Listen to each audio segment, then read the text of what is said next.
temos o costume de pedirmos mais do que agradecermos.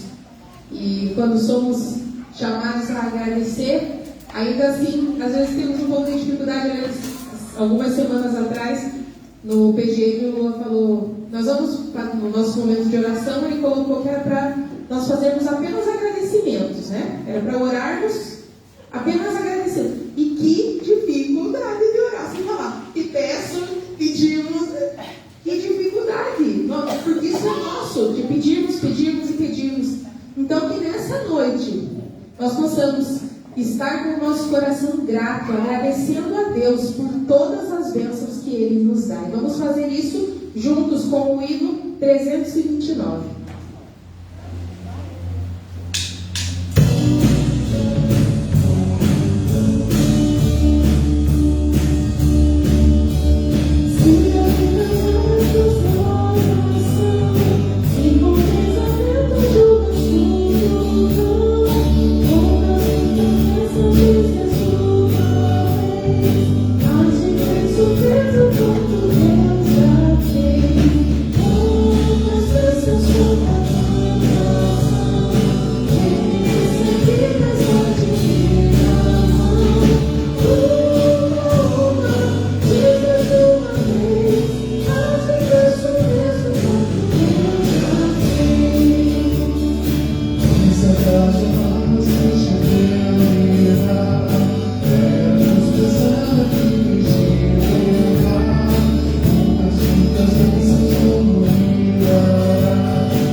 E andarmos juntos com o Senhor eternamente, Senhor.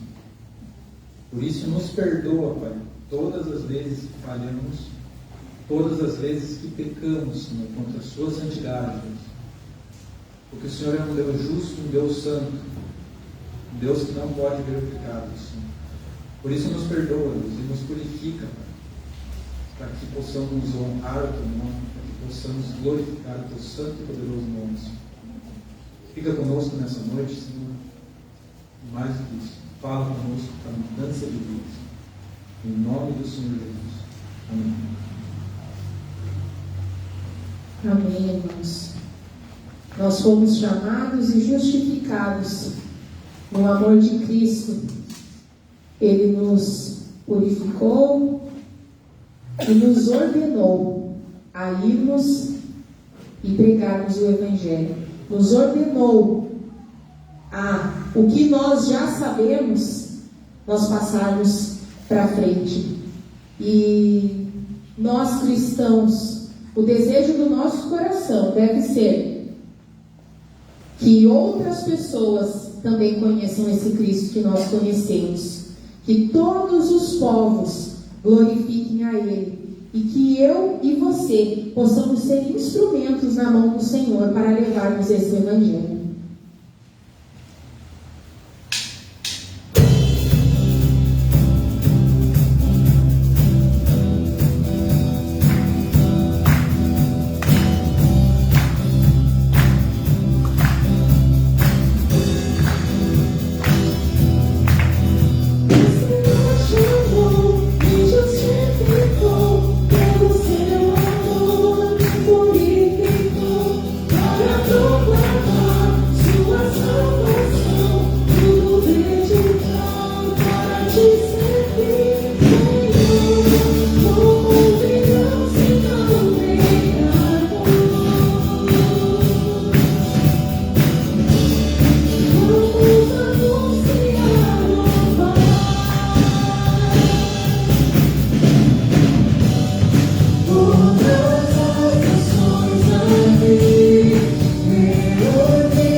O que eu vou trazer hoje está em Eclesiastes 12, 13 e 14.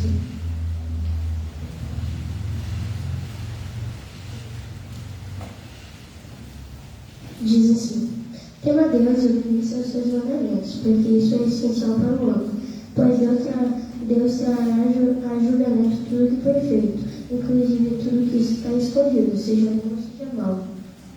Que ouvi nisso, que a obediência a Deus é essencial para nós, pois tudo que foi feito de bom e de mal será julgado. É isso. Amém. Oramos, igreja. Pai amado, Pai querido, obrigado, Senhor, por mais esse dia. Obrigado por tudo que o Senhor tem feito na nossa vida, Pai. Obrigado, Senhor, porque o Senhor tem cuidado de cada um de nós, Pai.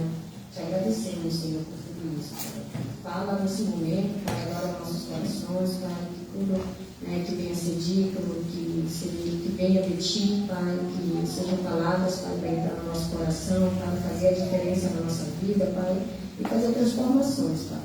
Muito que precisa ser mudado em nós, Pai. A gente está aqui, Pai, para ouvir mais da Tua palavra e que a gente possa sair, Pai, transformados, melhores e que a gente, principalmente, Pai, possa fazer a Tua vontade, Pai, e não a nossa. Em nome santo do Senhor Jesus, é isso que te pedimos. Amém.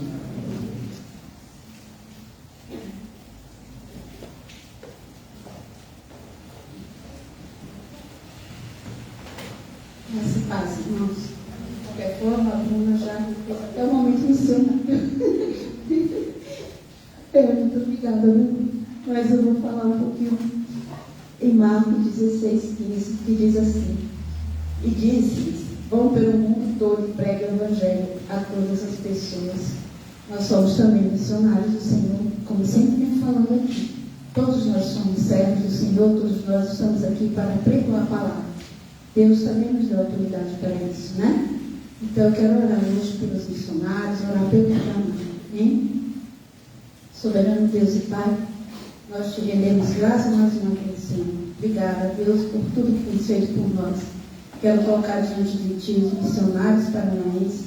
Quero colocar, Senhor, paranaenses, os missionários, os pastores, Senhor, colocar todo esse estado diante do Senhor, clamando a Ti a misericórdia do Senhor, que esta obra, Senhor, missionária venha crescer, que muitas vidas venham ser alcançadas para o Teu reino, e que em nome de Jesus, cada servo do Senhor que tem se colocado, Senhor, à disposição desta obra, venha ser fortalecido no Senhor, abençoado, guardado no Senhor. Conceda graça e sabedoria, Pai, para administrar, Senhor, o que o Senhor colocar em suas mãos. Abençoa cada um poderosamente, no nome santo de Jesus. Amém. Amém, irmãos. O Deus que servimos, Ele é único. Nada, nenhum homem, nenhum rei, nem reino nenhum, nunca conseguirá se comparar ao Deus que nós servimos. Porque Ele é único, Ele é soberano, Ele é o Deus criador de tudo e de todos. E é a esse Deus que merece o nosso louvor. Convido você que quiser ficar em pé mais uma vez. Iremos continuar adorando a esse Deus. E quem veio preparado para dizimar e ofertar pode fazer isso nesse momento.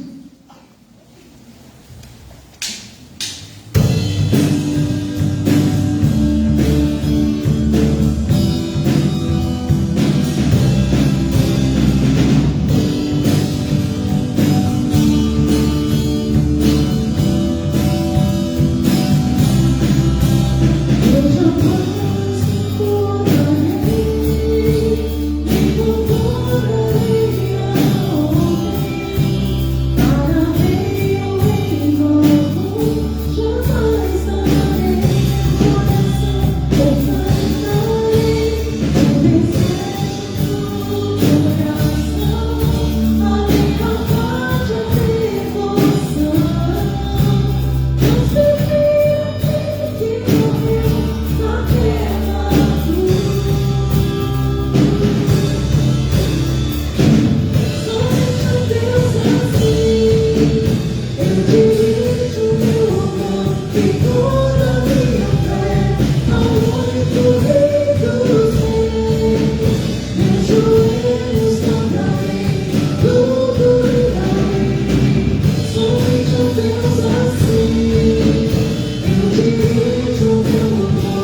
vida de Jesus, nós encontramos nele um exemplo de homem, um exemplo de servo, um exemplo na obediência, um exemplo na humildade, um exemplo no amor, um exemplo em tudo. E ele, mesmo tendo tudo, mesmo sendo o Filho de Deus, ele não se incomodou em descer por conta da nossa vida, por mim e por você. Ele se humilhou, ele deixou toda a sua glória, ele abriu mão disso para que ele pudesse nos dar vida. Que esse Jesus, que tem um nome acima de todo nome, ele possa fazer parte da sua vida, não só hoje, não só no domingo, mas durante toda a semana. Como eu já falei hoje, que eu e você possamos ser instrumentos na mão dele, para louvor e glória do seu nome.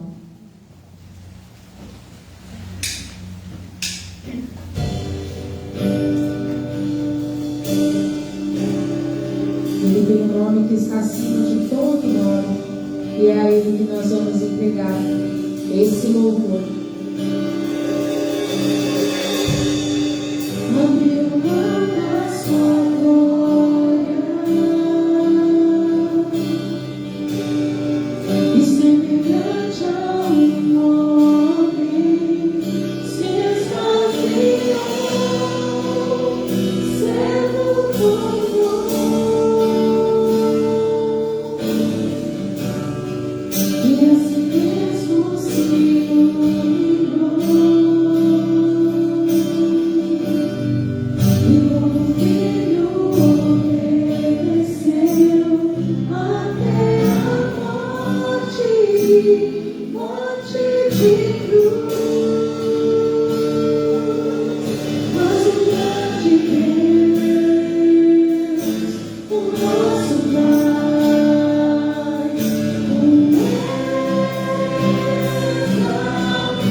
Obrigado porque o Senhor escolheu nos resgatar.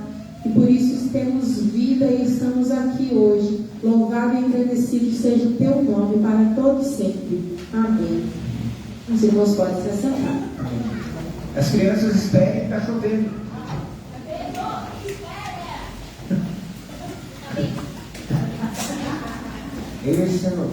Esperem, deixem se organizarem bem certo, está caindo olhado ali. Hoje choveu bastante, né, Théo?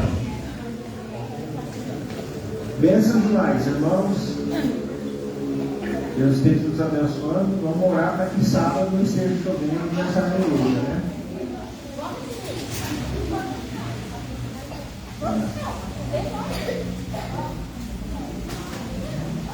Esperem, vamos devagar. Não é para Jesus voltar até agora. Eu acho que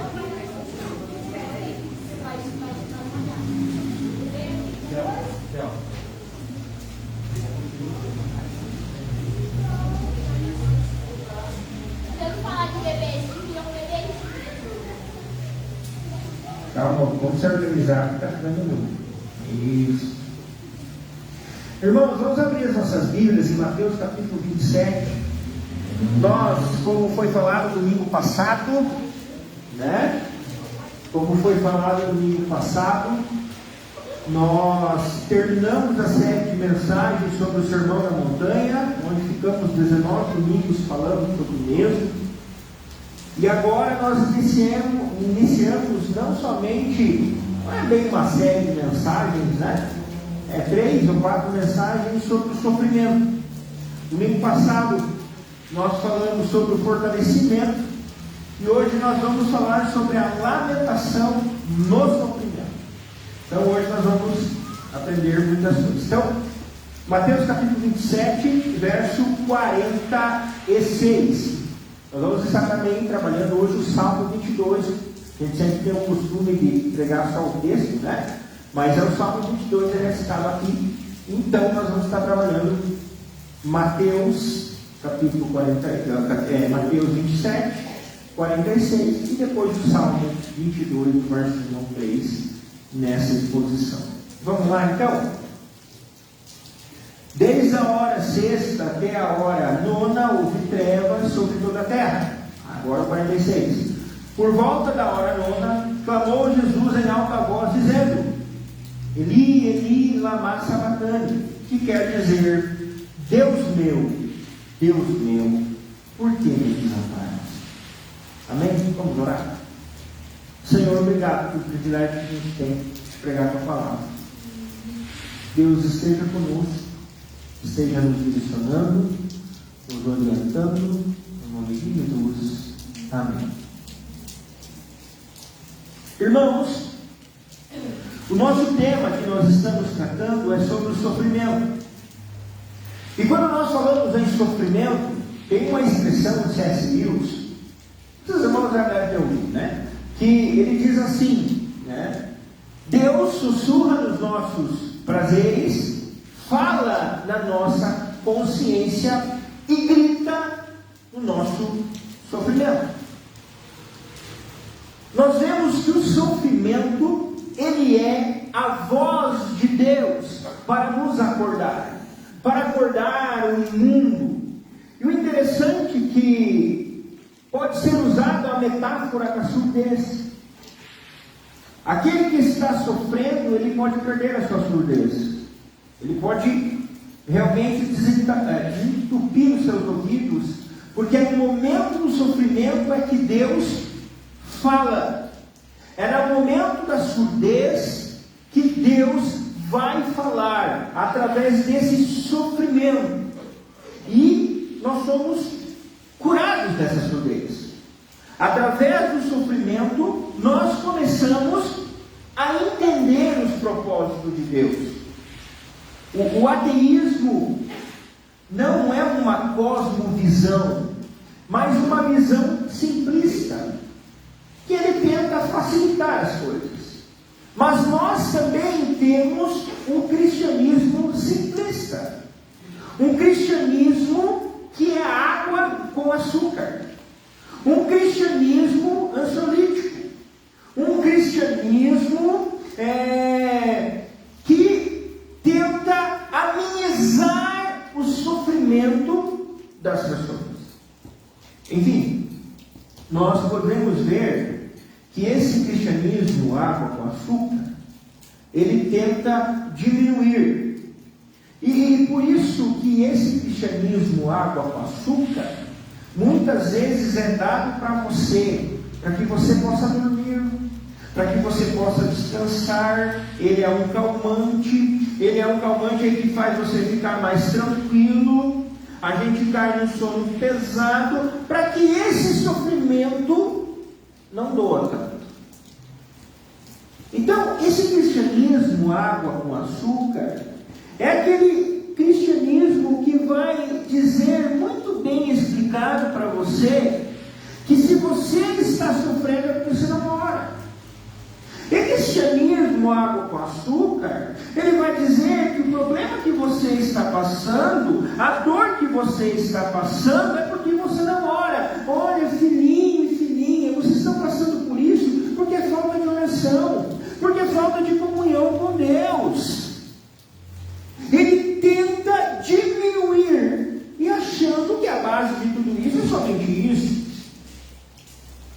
E claramente aqui nós vemos que o cristianismo, esse cristianismo água com açúcar, ele não consegue encarar a dor, ele não consegue lidar com a dor, e ele não consegue aceitar a dor, ele não consegue ouvir a dor, ele não consegue sentir a dor, ele não consegue entender a angústia, ele não consegue sofrer por causa da angústia. É esse cristianismo que muitas vezes simplista, melhor dizendo, que é entregue a você. E ele vem como? Ele vem através de um discurso muito bem bolado, um discurso da autoajuda, um discurso, hoje a autoajuda mudou para a palavra coach, mas é a mesma coisa, um discurso da autoajuda, uma pregação também no sentido um pouco legalista, porque ele ordena você que você faça por isso, que você não está orando, então você tem que orar, porque você está passando por isso, porque você não ora. Logicamente eu não estou dizendo para você não orar. Logicamente, eu não estou querendo dizer aqui para você que você não tem que buscar a Deus. Pelo contrário. Automaticamente nós temos que ter comunhão com Deus. Mas não é só isso. Não é só isso que Jesus vai nos mostrar. Esse cristianismo simplista que é pregado por aí.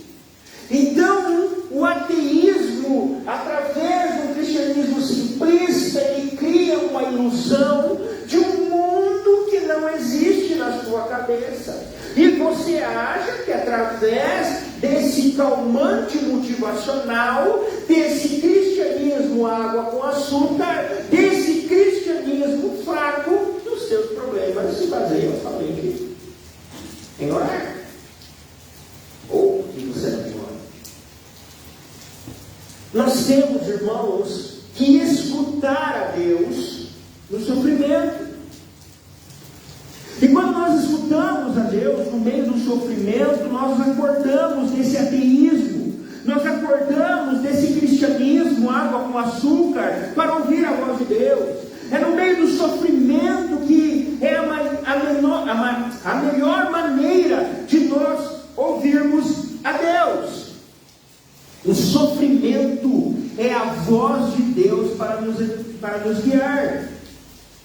A Bíblia nos ensina que nós, sobretudo, nós temos que dar a voz ao sofrimento, para nós entendermos as respostas. A maneira que Deus nos dá esse despertamento e nos acorda. Talvez a passagem mais impressionante que nós lemos foi do próprio Jesus. A Bruna até falou uma coisa aqui na administração, ela falou assim, olha, Jesus ele foi exemplo em tudo. Jesus foi exemplo até no sofrimento, de como nós devemos sofrer como Jesus. Então, claramente nós vemos que quando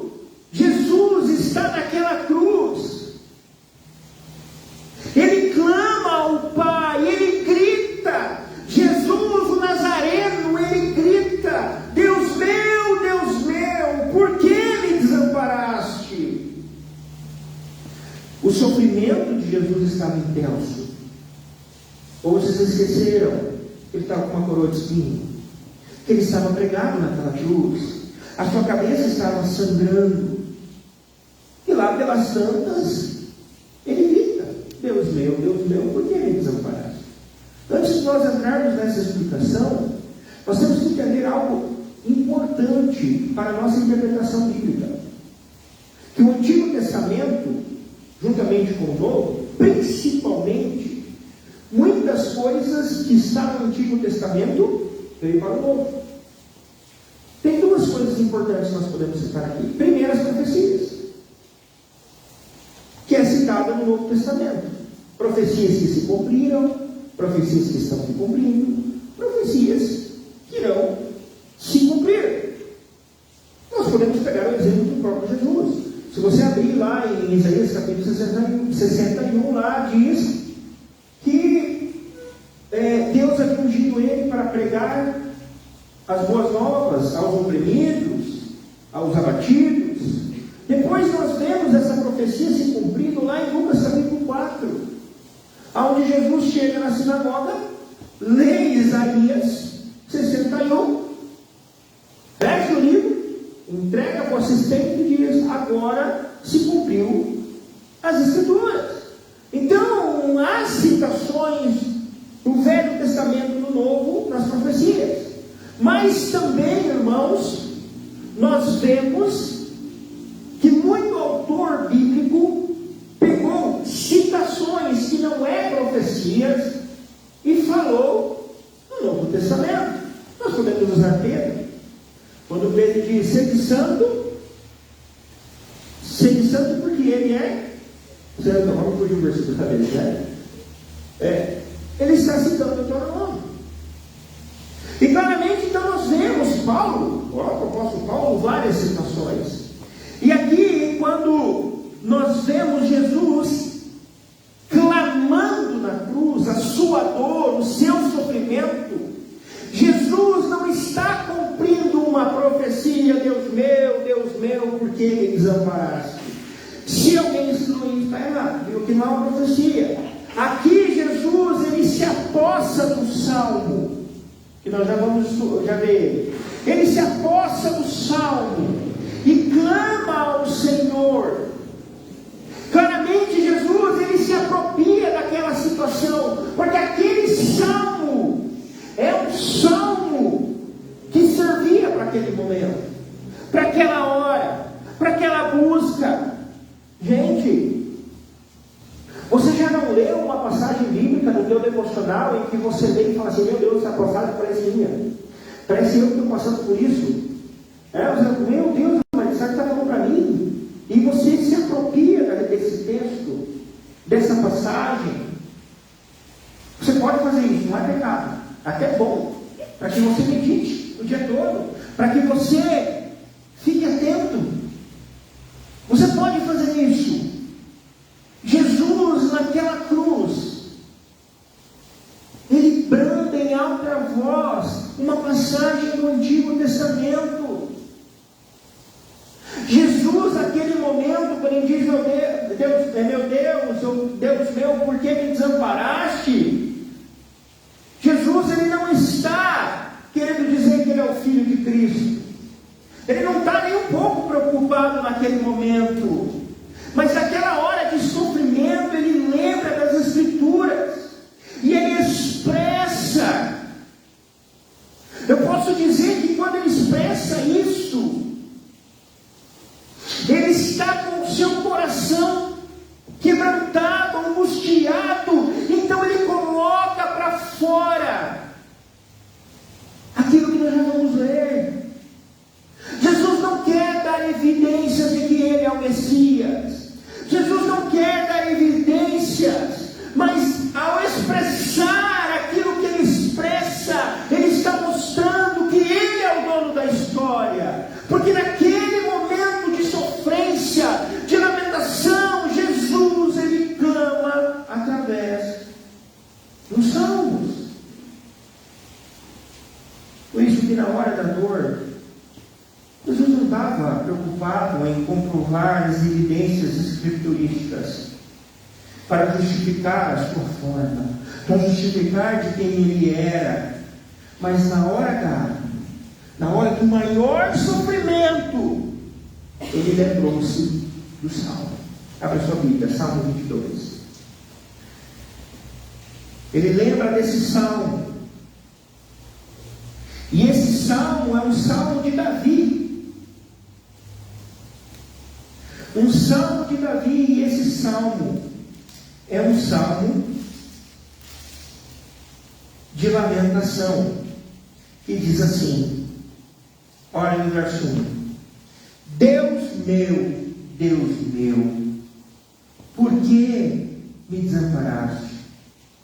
Por que se acha longe de mim? Por que se acha longe de meu salvamento as palavras do meu bramido? Deus meu, clamo de dia e não me responde, e também de noite, porém não tenho sossego. Contudo, tu és santo, entronizado entre os louvores de Israel. Então Jesus, no momento que ele está naquela angústia de sofrimento, ele usa um salmo de lamentação. Então nessa noite nós vamos falar lamentação no meio do sofrimento. O salmo é de Davi. E você já parou para pensar como a Bíblia, especialmente nos salmos, tem a presença de uma lamentação muito forte? Você já parou para pensar que a Bíblia tem livros de lamentação? Você já parou para pensar que a lamentação faz parte da história do Filho de Deus e do próprio Deus? De uma vida de espiritualidade. O próprio Deus, através das Escrituras, colocou lamentação.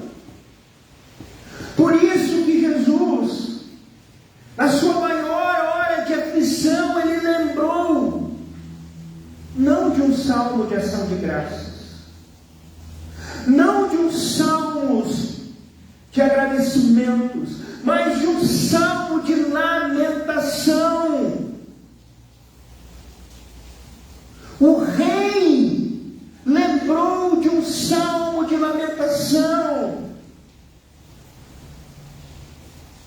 Primeira coisa que nós temos que destacar aqui, que o salmo de lamentação não é propriamente uma vivência de lamentação.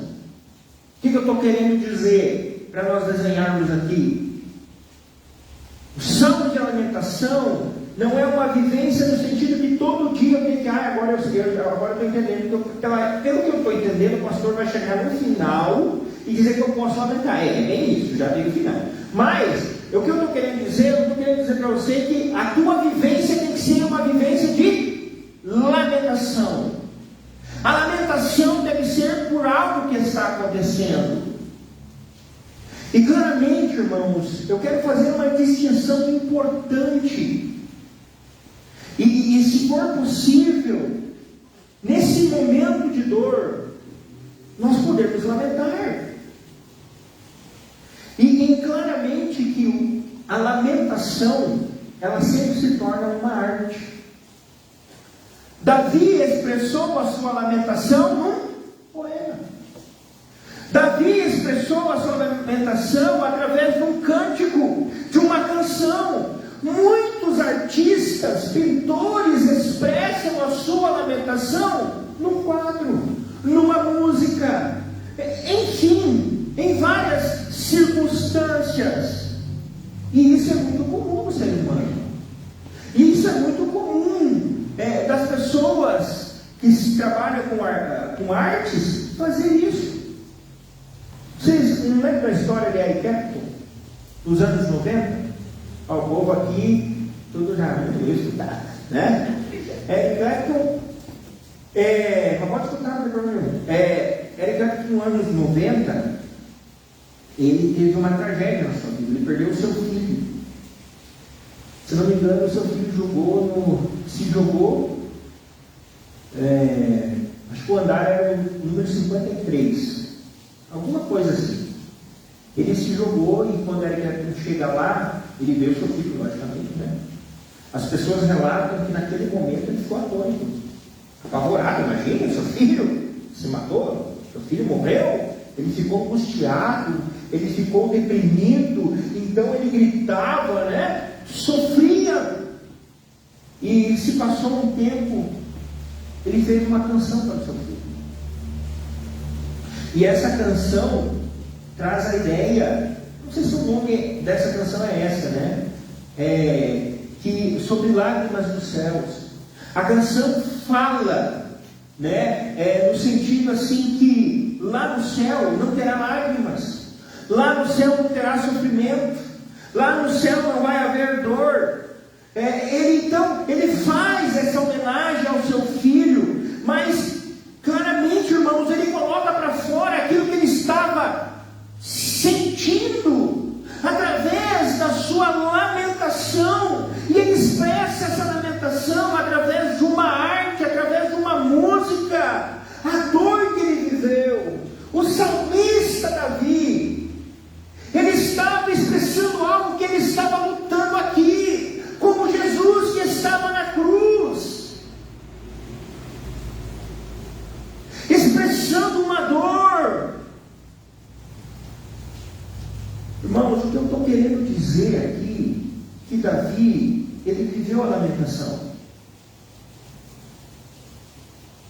Ele viveu e viu o que é sofrer.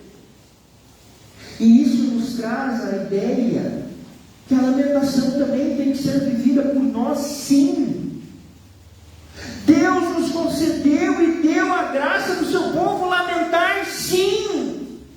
Deus deu o direito do seu povo lamentar, sim. Deus deu a capacidade para o seu povo se lamentar com liberdade. Irmãos, a lamentação não exige de você nenhum dom artístico. Não é porque você tem que lamentar que você tem que criar uma música. Não é porque você lamenta que você tem que fazer uma arte, desenhar. Não é isso. Mas você pode lamentar. Você pode se colocar. Lembra de Jesus na cruz. Jesus não lembrou de um salmo que é ação de graça, mas lembrou de um lamento. Ele lamenta. E ele lamenta porque sabe que Davi viveu essa lamentação. Ele expressou essa lamentação nesse salmo, nesse hino. Você pode concordar comigo que canções de lamentações não é uma canção que a gente possa olhar para esse hino de Davi e dizer assim: nossa, que lindo, né? Está trazendo uma paz para mim. Se esse salmo te traz uma paz, você é um terrorista. Porque esse salmo não pode te trazer paz. Um salmo de lamentação, ele vai te deixar angustiado. Ele vai te deixar maluco. Porque aqui ele está falando: Deus meu, cadê tu? Você sumiu. Aonde você está? Ele vai perturbar você esse salmo.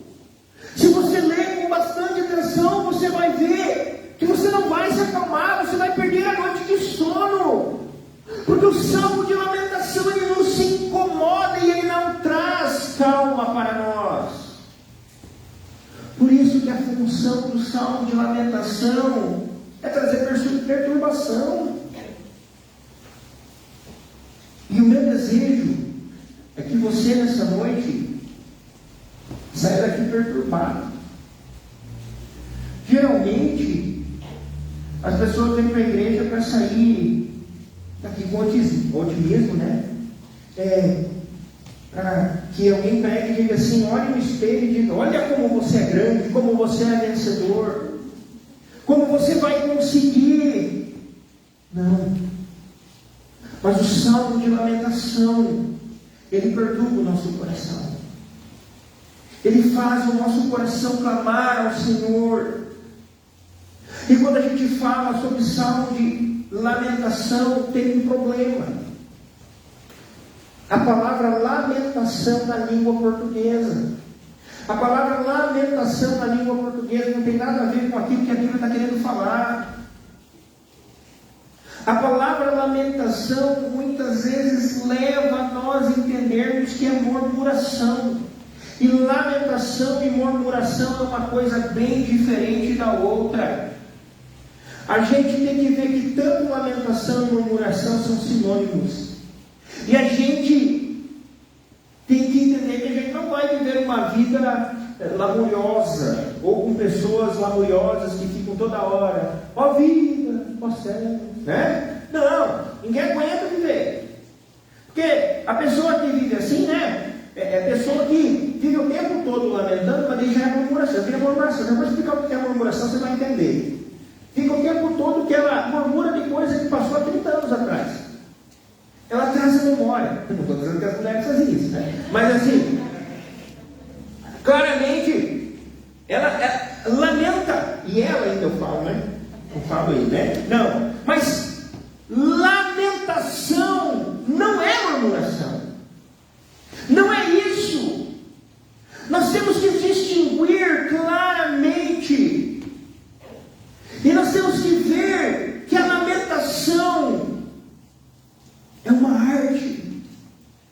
A lamentação está em Salmos. A lamentação é quando você se coloca diante de Deus, e você também não pode confundir que a sua oração tem que ser o tempo todo lamentação, porque lamentação é um momento da dificuldade que você está passando. Irmãos, então o que é a murmuração, pastor? Para que eu consiga lamentar e não murmurar. É muito simples. Murmuração é a reclamação de alguém que está mergulhado em dilemas, que não consegue resolver as suas coisas. Murmuração é uma pessoa que murmura e não exalta a Deus no momento da murmuração. Por isso que não é lamentação. Porque a lamentação de Davi foi muito claro aqui. Se você ler o 1 ao 3, se você prestar atenção na leitura, você vê claramente que Davi, ele lamenta, mas exalta o Senhor. Murmuração não tem isso. Lembra quando o povo lá de Israel tomou as águas lá amargas, né? De Mara, é Mara, né? As águas amargas de Mara, se não me engano é Êxodo 15.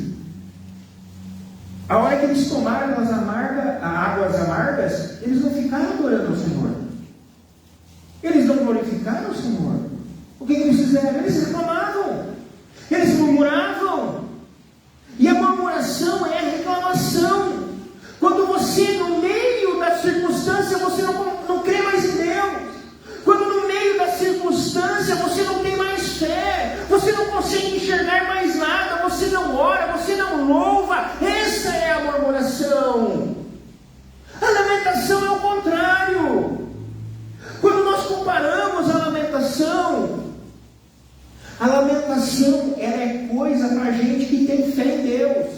A lamentação é para pessoas que realmente, muitas vezes, sofrem, mas louvam ao Senhor e caminham e perseveram e vão até o final.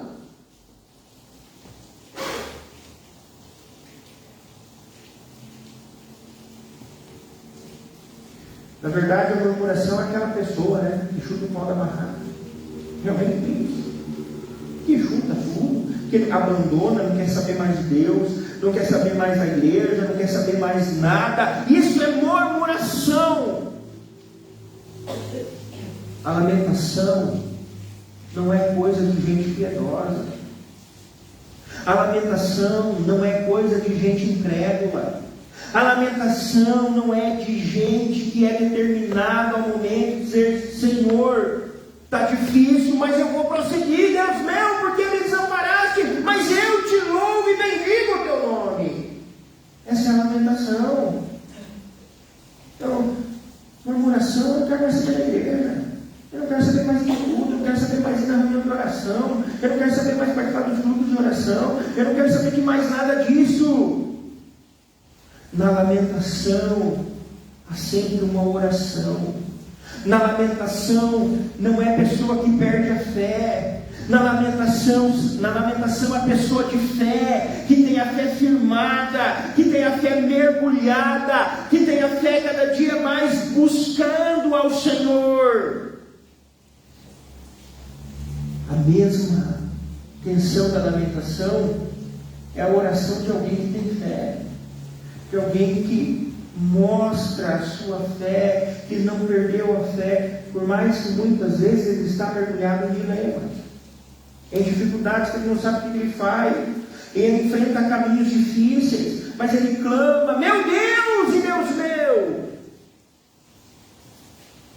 Mais ou menos assim: meu Deus e Deus meu, o Senhor me prometeu um filho, a minha esposa era estéril, eu já sou um idoso, não tem como, e aí o Senhor fala que através desse filho eu vou ser um pai de multidões, vou ter, é para eu contar as estrelas do céu, as areias do mar, eu vou ser um pai de multidões, e agora o Senhor pede o filho do Senhor, me deu de volta. A lamentação é isso. A lamentação é você chegar ao Senhor e colocar para fora o teu lamento. A lamentação não é você chegar para o Senhor e dizer assim: Senhor, deixa eu questionar aqui um pouco. Por que o Senhor está pedindo meu filho de volta? O Senhor falou que não vai matar nenhum ser humano. O Senhor não vai fazer isso?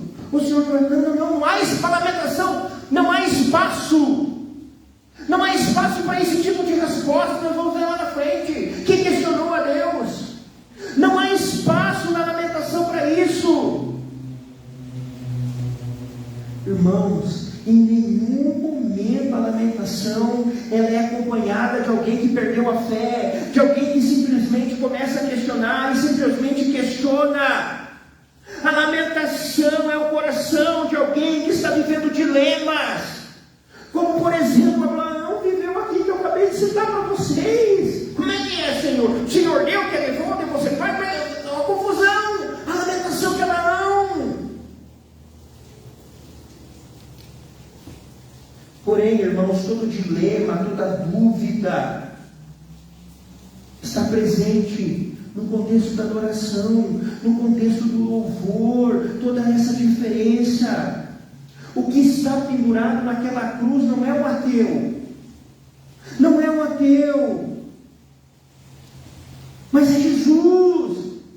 Ele questiona a Deus no seu momento que ele lamentou: meu Deus, por que me abandonou?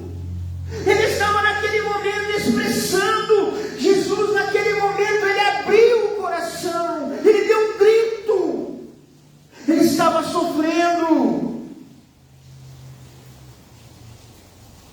A sua dor ele questiona a Deus: meu Deus, meu Deus.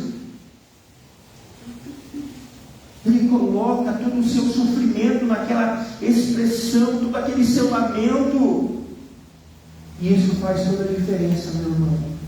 Isso faz toda a diferença. Talvez você esteja nesse nível, precisando expressar. E irmãos, de repente eu e você podemos conversar como está difícil as músicas nas igrejas. Porque as músicas nas igrejas houve uma banalização. Que banalização é essa, pastor? Nós não temos mais cânticos de lamentações nas nossas igrejas. Nós não temos. A gente só tem cântico que dá espaço às nossas vitórias. Você vitoriou, o mar vai sair, o mel vai descer, se a boca não pode, tem diabetes, né? Só música de vitórias, não tem mais. Nós temos nossos momentos de oração na quinta-feira e não há mais oração comunitária de lamentação, de incerteza, dizendo: Deus meu, não estou entendendo, Deus meu, me ajuda. É o que nós precisamos. Mas sabe por que nós não fizemos isso? Porque a gente acha que Deus vai ficar chateadinho com as nossas questões. A gente acha Deus, você falando isso? Que coisa cabeluda, você até fala isso para mim. Nós achamos que Deus vai olhar para você e dizer assim: nossa, achei que você era tão santinho, e falar: nossa, não estou conhecendo você. Ou Deus ia dar um suspiro: que vergonha. Que vergonha de você, Alex. Que vergonha. Escute isso que eu vou te falar e grave no teu coração ou na tua vida. Será que as nossas orações nós não estamos julgando debaixo do tapete? A nossa maior oportunidade de expressar ao Senhor o nosso sofrimento, porque é através do sofrimento que Deus fala. Sabe por quê? Porque nós temos dois tipos de oração. E eu preguei isso já há algum tempo atrás no Salmo número 5, que era salmo de você realmente falar dos seus inimigos a Deus, que fugiu do Salmo. Imprecatório. Viu? Se não, você acha aí no Facebook, tem lá. Não sei quando eu preguei, mas preguei. Há dois tipos de oração, irmãos, que nós temos que entender. E eu falei isso aquela vez, mas vou trazer de novo. A oração limpa e a oração suja. A oração limpinha e a oração sujinha. As orações limpas, elas são bonitas. E não tem nada de errado com a oração limpa. A oração limpa todo mundo faz. A oração limpa porque ela enche, o nosso coração de paz. O nosso coração fica confiante. E nós ficamos felizes. Mas deixa eu te falar, Deus nos deu liberdade para fazermos oração suja. Oração suja. E o que é uma oração suja? Eu sei que ela é complicada de fazer, mas nós temos que fazer. Ela é complicada de ouvir também, sei, porque dói os ouvidos. Não temos mais canções sujas também. Não temos mais expressões sujas. Porque nós queremos usar técnicas bonitas. Eu queria ver uma igreja, quem sabe aqui possa acontecer, cantar o Salmo 88. Não, mas por que isso? Você falou. Não, nós não cantamos o Salmo 88. Sabe qual Salmo? Nós cantamos o 23. Nós cantamos o 91. Já expliquei quem habita no esconderijo do Altíssimo. Não é você, Jesus. É para não viajar, né?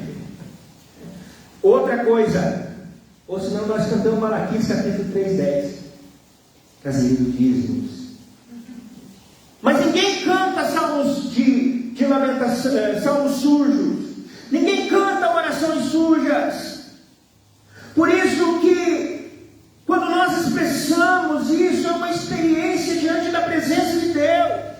Sem dúvida, nós entendemos que a nossa oração suja não é mais forte que o nosso amor. Sem dúvida que quando nós nos chegamos a Deus em verdade, nós despertamos a voz de Deus no meio do sofrimento. Então quando você está sofrendo por algo, lamente-se ao Senhor, porque Ele vai falar. O filósofo cristão ele disse algo muito importante. A lamentação, a vida é vivida em dois polos. O do lamento e o do louvor estão em tensão e é brilhantemente expressada pela união de ambos no mesmo salmo. E é verdade. Você vê aqui no salmo, do verso 1 ao 3, Davi, ele lamenta e expressa o louvor. Ou seja, a expressão de lamentação ela está ligada nos cânticos. Tem que haver cântico de lamentação. Veja o que o salmista diz: Deus meu, por que me desamparaste? Aí ele vai no verso 3 e diz assim: olha que fantástico isso. Isso é lamentação. Se fosse murmuração, dizer: Deus meu, por que me abandonaste e tchau, estou indo embora. Não. Mas o que ele fala aqui? Olha o que ele diz: contudo tu és santo. Contudo tu és santo, entronizado entre os louvores.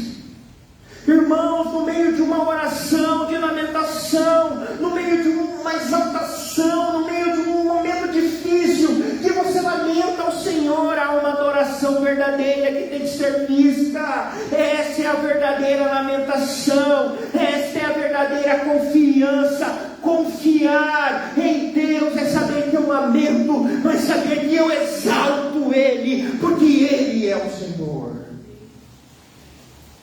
Ou Ele não disse que no mundo nós não teríamos aflição? Eu essa semana, vocês viram, né? Estava medo de chutar a pedra sem boleto. Foi difícil, mas foi parte. Você acha que eu fiquei triste? Nada. Fui lá, abri minha porta, tomei, não tomei uma copa não, abri minha água com gás, depois. Não tem o que fazer. Irmãos, certo autor disse algo interessante assim. Sinto que a linguagem da lamentação é sinceramente negligenciada nas igrejas. Muitos cristãos parecem achar que de alguma forma não se deve lamentar a Deus no contexto do louvor comunitário. Nós achamos que nós não podemos lamentar a Deus na hora que nós estamos louvando, no momento da nossa oração. Sim, nós temos que lamentar a Deus. Irmãos, Deus não nos deu em nenhum impedimento de nós lamentarmos a Deus. Se você um dia foi ensinado que lamentação é uma murmuração, te ensinaram errado, porque o próprio Jesus lamentou, porque o próprio Jesus expressou um salmo de lamentação. Muitos devem dizer aí no banco, você deve estar pensando aí, vai que eu vou. Não, pastor, está errado. Na igreja tem que ser animado o negócio. Nós temos que ouvir vitória. Nós temos que animar a igreja, porque a pessoa vai chegar aqui e vai dizer assim, ué, os caras estão lamentando que Deus abandonou eles. Esses caras não vão estar nessa igreja. Não, eu não quero isso. As pessoas vão se desanimar, as pessoas vão ficar desesperadas, mas é algo angustiante, porque o culto tem que ser algo alegre. Eu vou te explicar pela última vez, o culto não é para nós, é para aquele que reina, é para o nosso Senhor. E cada vez está isso, né? Por isso que nas igrejas é proibido falar sobre pecado, sobre tristeza, né? Tem que falar sobre vitória, né? Do Espírito Santo, né?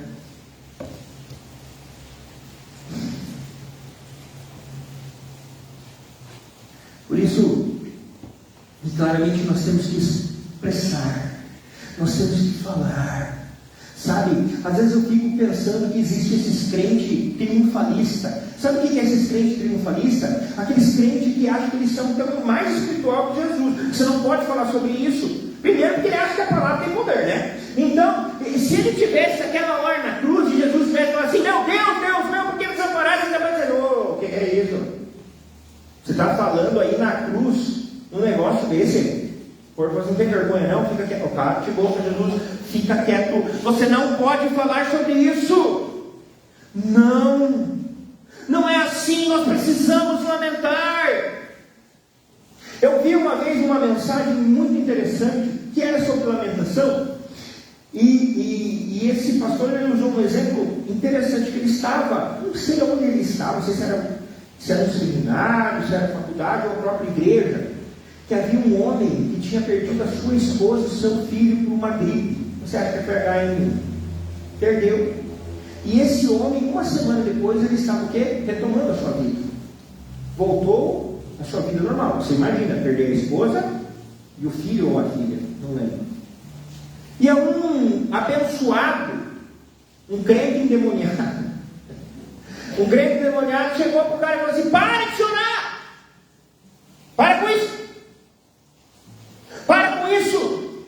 Foi Deus que quis isso! Foi Deus que quis levar. Irmãos, nunca façam isso com ninguém. Deixe a pessoa lamentar e colocar para fora aquilo que ela está sentindo. Eu não estou falando de você murmurar, porque você quebrou a unha do pé. Mas quando isso é um ato de lamentação, a pessoa quer colocar para fora. Ela quer dizer para fora. Às vezes, irmãos, você não precisa falar nada para a pessoa. Às vezes essa pessoa, ela só quer lamentar.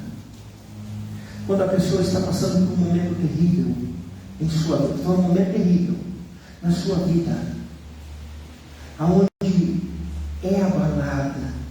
Onde ela está clamando, Deus meu, por que isso?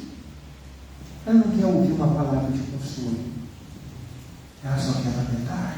Ela só quer falar. E essa graça foi dada por Deus para o seu povo, para nós lamentarmos diante dEle, para nós nos colocarmos diante dEle com um relacionamento de lamentação. Irmãos, se lembram da história lá do Chapecoense? Quando caiu o avião, eu estava lá em Goiás na época. Deixa eu falar uma coisa para vocês. Vocês já ouviram o testemunho do Neto, ex-jogador? Vocês nunca viram um sobrevivente? Coloca lá em vários lugares. Eu nunca assisti todo o testemunho, só uns pedaços, assim, os cortes, né? E um desses cortes ele falou algo interessante. Diz que, quando enfim caiu no avião, né? Ele foi lá, se você assistir, ele foi um dos últimos. Eles já tinham dado por encerrado as buscas e acharam ele, né? Mas enfim, vamos passar um pouquinho para frente. Quando ele estava curado, ele estava meio grog, né? Porque ele saiu do coma. E ele pegou e falou para ela, não sei se era a esposa dele que estava do lado, falou assim: quando que deu a final? Quando que deu a final? Né? Que era uma final que eles iam jogar. E o interessante é que eles mentiram para ele: não, você se machucou aí, né? Porque ele não conseguia ver o seu corpo, ele sentia as pernas doloridas, né? E aí ele disse que ele questionou a Deus, né? Questionou a Deus: puxa Deus, de novo o Senhor me tirou da final. Eu tinha uma final no estadual uma semana antes. Eu quebrei essa parte aqui, foi colocar uma placa em mim, eu não pude jogar a final. Puxa, agora não. E aí esse neto, ele se recuperou. Olha como Deus é fantástico, né? Ele se recuperou e no dia antes dele ir embora, o médico chamou na sala e falou: olha, você vai ganhar alta, você já está bem, vai voltar para o Brasil. Mas eu quero te falar uma coisa. Sabe por que você não morreu? Ótimo, Deus. Ser Jó faz parte de nós. Mesmo sofrendo na lamentação, nós adoramos ao Senhor, nós clamamos ao Senhor. Jó, no momento daquele sofrimento, ele lamenta ao Senhor. Ele se coloca diante do Senhor. Ele estava sofrendo e ele começa a lamentar ao Senhor. E com perguntas. Por quê? Passa na lamentação. Se você passa, Deus não vai dar explicação. Sabe por quê? Lembra-se de Filipenses 1:6. Ele vai completar toda a boa obra até aquele dia. Mas Jó lamentou. Jó não é mito, é possível. Nós podemos ser Jó. Nós podemos chegar diante do Senhor e lamentar, mas mesmo assim louvar ao Senhor. E ele questiona Deus, e Deus diz: Jó, quem criou o mundo? Jó, quem criou o crocodilo? Quem criou o leão? Quem que fez isso, Jó? Quem que fez aquilo, Jó? Não houve resposta. Irmãos, quando eu estou trabalhando no embaixador do Rei das Crianças, na última vez eu achei muito engraçado. Nós estávamos saindo para brincar com eles, e daí nós estávamos falando sobre o inferno. Você vai querer saber do inferno, né? E no final eles dizem: mas como é que é o céu? Como é que é as ruas de ouro no céu? Essas professoras de escola bíblica, né? Como é que eu vou explicar? Como é que eu vou saber? Né? Aí eu falei, expliquei para eles, eu vi que eles estavam me olhando, eu vi que eles não entenderam nada.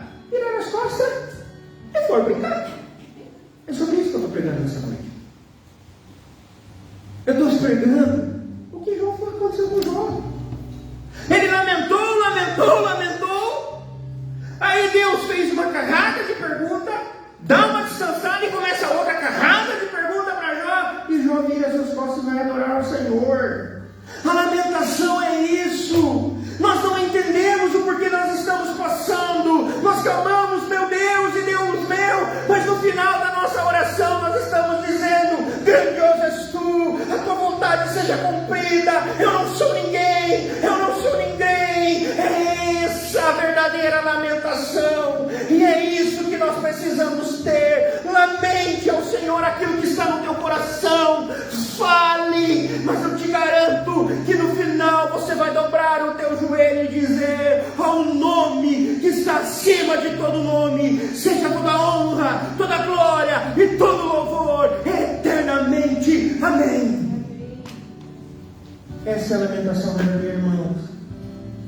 É como a criança que não entendeu, voltou a brincar. É isso. A gente não vai entender. A gente vai passar. E o que ele disse para nós, antes dele subir: olha, vocês não vão entender, mas eu vou dizer algo que vai marcar vocês. Eu estarei convosco todos os dias, até a consumação dos séculos. Os nossos ouvidos, a nossa surdez vai ser destampada quando nós passarmos pelo sofrimento. E quando nós entendemos, nós podemos lamentar o Senhor. Feche os teus olhos. O término de tudo isso é como se Deus estivesse dizendo para Jó, com todas essas perguntas: por quê? Por que, Jó? E Jó entendeu que ele não podia parar de viver. Jó entendeu que a boa justiça vem de Deus, e ele não iria desistir. E Deus restituiu. Deixa eu te falar uma coisa sobre esse restituir. Irmãos, esse restituir, Deus, Ele restituiu em dobro. Ele não trouxe de volta os filhos dele que morreu. Deus trouxe além para Jó, algo novo. As pessoas querem tanto restituição, não querem restituição. Mas no final Abraão adorou o Senhor, porque Deus disse: não é o menino que eu quero, não. Pega aquele animalzinho que está no arbusto e mata ele. Essa é a verdadeira lamentação.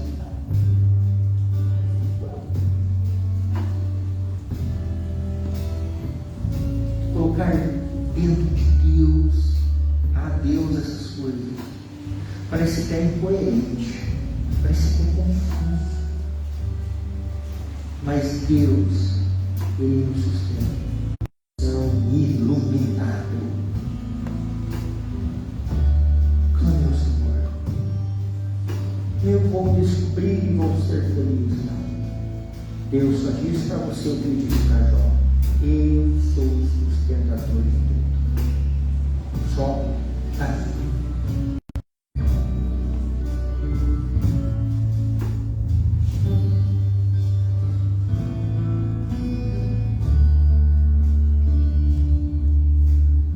Oh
firme a tua doutrina bíblica e verdadeira.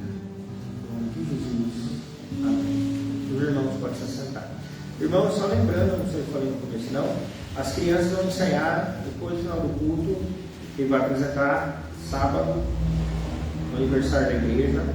Então elas vão dar ensaiada com o Isaac e com o Pedro, os instrumentos. Beleza? Então só para você estar ligado aí na paçoca, e a diretoria vai estar conversando com o pessoal do diretor. Tá bom? Vamos para os nossos... Quarta-feira o nosso PGM, tá? Quarta-feira o nosso PGM em todas as localidades, horários, estudos. Tá bem? Quinta nós temos a nossa oração às 20 horas e 30 minutos, né?